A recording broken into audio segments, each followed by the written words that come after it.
Hello guys, कैसे हैं आप सब। आशा करती हूँ आप सब घर में बढ़िया होंगे, अच्छे से रह रहे होंगे। तो आज का हमारा टॉपिक रहने वाला है डेफिनेट आर्टिकल, जिसमें हम द का डिस्कशन करेंगे। जैसे कि आप लोग ए और एन का यूज सीख चुके हैं कि ए कहाँ लगता है, एन कहाँ लगता है, कहाँ नहीं लगता है। अगर किसी ने नहीं देखा हो तो वो प्लेलिस्ट में जाके देख सकता है चैनल के ऊपर। चलिए शुरू करते हैं। द के बारे में बात करते हैं। द को हम नेचुरली दी भी बोलते हैं। एसेंट का फर्क है, कहीं जगह द भी बोला जाता है, कहीं जगह दी भी बोला जाता है, तो उसका ध्यान रखिएगा। है दोनों एक ही चीज। डेफिनेशन आप लोगों की स्क्रीन पे डिस्प्ले हो चुकी है, उसको रीड करिए और समझने की कोशिश कीजिएगा। यहाँ से आप लोगों को भी समझाया जा रहा है। The is used before definite nouns towards which we can point out. यहाँ पे कहने का मतलब क्या है कि उस चीज के साथ लगता है जहाँ हम पॉइंट आउट करते हैं या कोई चीज शो करते हैं। The nouns that we can visualise और that has already been introduced. वो नाउन जो या तो हम जिसको अपनी ड्रीम्स में ले रहे हैं या वो चीज जो इंट्रोड्यूस हो चुकी है। एग्जाम्पल एक बार रीड कीजिए, अगली स्लाइड में फिर एग्जाम्पल समझाया जाएगा। Once upon a time, there lived a king. The king was very kind. One day, he met an old man. The old man was very poor. Now, in the first sentence, a king is used. क्यों? Next में हमने the king लिखा है, first में हमने आ king लिखा है। Reason is कि पहले में हम इंट्रोड्यूस कर रहे हैं, कोई चीज हम बता रहे हैं, किसी चीज के तरफ हम पॉइंट आउट कर रहे हैं। जैसा कि आप लोगों ने अभी डेफिनेशन में पढ़ा कि कोई चीज विजुअलाइज करना, कोई चीज को पॉइंट आउट करना या किसी चीज को शो करना, तो उसके लिए हम द का प्रयोग करेंगे। तो फर्स्ट सेंटेंस में हमने अ किंग लिखा क्योंकि हम इंट्रोड्यूस कर रहे हैं, और सेकंड सेंटेंस में हमने द किंग लिखा क्यों? क्योंकि हम उस किंग से फेमिलियर हो चुके हैं, उस वर्ड को हम समझ चुके हैं। ऐसे ही थर्ड सेंटेंस में हमने एन ओल्ड मैन लिया क्योंकि हमने वहां इंट्रोड्यूस किया है, और फोर्थ सेंटेंस में हम उस मैन को समझ चुके हैं, तो इसलिए हमने उसके आगे द लगाया है। बेसिकली द का प्रयोग हम जब कर रहे हैं जब हमें वो चीज फेमिलियर है, हमें कंफर्म हो गई है कि हाँ ये चीज फिक्स्ड है, डेफिनिट है। तो यहाँ कुछ आपके लिए बहुत इजी लैंग्वेज में भी यूज किया गया है, उसको भी पढ़िएगा। वैसे जनरली आप लोगों ने देखा होगा, आप लोगों के घर में न्यूज़पेपर तो आती ही हैं, नहीं भी आते हो तो आजकल तो वेबिनार का टाइम है, फेसबुक, इंस्टाग्राम और टेलीग्राम, स्टूडियोस पॉइंट्स, यूट्यूब पे तो आप लोग हैं ही।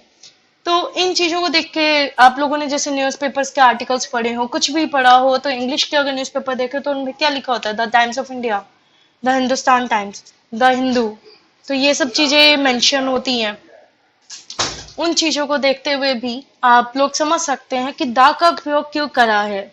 ऐसे तो हम उसमें ए और एन भी लगा सकते थे, बट नहीं, द क्यों लगाया? द लगाने का रीजन स्पेसिफिकली यही है कि वहां पे हम बहुत इंपॉर्टेंट किसी चीज को पॉइंट आउट कर रहे हैं। अगर आप न्यूज की बात कर रहे हैं तो न्यूज के अंदर हर एक चीज इंक्लूड होती है, एक जगह की नहीं, पूरे विश्व की भी इंक्लूड होती है। जो पूरा नेशन का होता है तो वो पूरे नेशन का आता है, जो इंटरनेशनल होता है तो इंटरनेशनल सारी इंफॉर्मेशन होती है।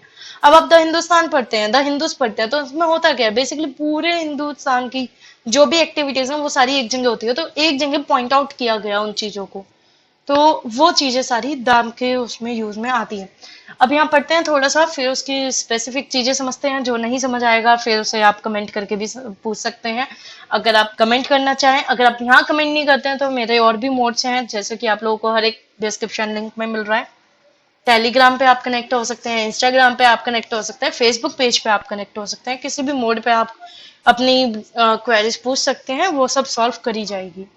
The is used to be specific about the noun we are talking about। मतलब स्पेसिफिकली हम किस चीज के बारे में बात कर रहे हैं, हम उसको पॉइंट आउट करते हैं। जैसे the man in white shirt is my brother. मतलब जो व्यक्ति व्हाइट शर्ट में है वो मेरा भाई है। एक ग्रुप है, सारे लड़के वहां खड़े हैं, एक ही लड़का है जो व्हाइट शर्ट में है, तो हम उसको पॉइंट आउट कर रहे हैं, इसलिए हमने the man in white shirt, जो व्हाइट शर्ट में है वो मेरा ब्रदर है, वो मेरा भाई है। क्योंकि वो इकलौता उसमें, उस पूरे ग्रुप में वो इकलौता व्यक्ति है जो व्हाइट शर्ट में है। The boy standing near the gate is my brother. अब यहाँ गेट के साथ भी दा लगाया है, बॉय के साथ भी दा लगाया है। रीजन बीइंग, बॉय जो गेट के साथ खड़ा है, गेट भी पॉइंट आउट किया जा रहा है, बॉय को भी पॉइंट आउट कर रहा है। जब दो चीजें एक साथ पॉइंट आउट करी जा रही है तो दोनों के साथ ही दा का प्रयोग किया जाएगा। उस सिंगुलर नाउन से पहले भी दा लगाते हैं जो पूरी जाति का बोध कराता है। जैसे आप लोगों ने देखा होगा, I love a dog, I have a dog, हम ये बोलते हैं, आई हैव द डॉग तो नहीं बोलते। रीजन, क्योंकि उस टाइम पे हम ये बता रहे हैं हमारे पास भी डॉग है, हमारे पास भी कैट है। बट जब हम डॉग की विशेषता बता रहे हैं, उसकी कोई एक स्पेसिफिक स्पेशलिटी क्वालिटी बता रहे हैं, तो हम दा का प्रयोग करेंगे। जैसे the dog is a faithful animal. जैसे आप लोग जैसे आप लोगों ने कहा, सुना होगा, कहावतें सुनी होंगी, जो घोड़ा होता है वो भी बहुत वफादार होता है। तो वही चीज है। अगर हम I have a horse, but जब हम हॉर्स की स्पेसिफिकली विशेषता बताएंगे तो हम द हॉर्स लिखेंगे। तो यही व्यक्ति के साथ होता है। जैसे अब द का प्रयोग किसी व्यक्ति या वस्तु की विशिष्टता प्रदान करने के लिए भी किया जाता है। For example, she has lost a book which I gave her yesterday. उसने वो बुक गुम करी है जो मैंने कल दी थी। यहाँ पे स्पेसिफिक मेंशन किया है वो बुक जो मैंने कल दी थी। अगर यहाँ मेंशन नहीं होता तो हम दा का यूज नहीं करते, she has lost a book भी लिख सकते थे। क्यों दा लगाया है? क्योंकि हम वो बुक की पॉइंट आउट कर रहे हैं जो हमने कल दी थी। I like the apples of Kashmir. मुझे कश्मीर के सेब पसंद है। यहाँ पे हमने द एप्पल्स लिखा है। रीजन, क्योंकि कश्मीर की स्पेशलिटी बताई है, वस्तु की विशेषता बताई है कि यहाँ के पसंद है। तो उस चीज को ध्यान में रखते हुए हमने दा का प्रयोग यहाँ पे करा है। आगे भी दा से रिलेटेड वीडियोस आप लोगों तक पहुंचेंगी। मेरे को अपने सेंटेंस बना के भेजिए जिससे मैं आप लोगों की जान सकूं आप लोग कितना समझ पा रहे हैं, कितना करेक्ट हो पा रहे हैं अपने उसमें।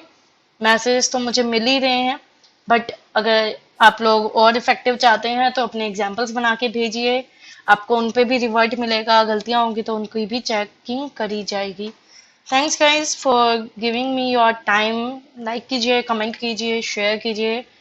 सेफ रहिए, हैप्पी रहिए, हेल्दी रहिए, घर में रहिए। Have a nice day. We'll meet soon again with this channel.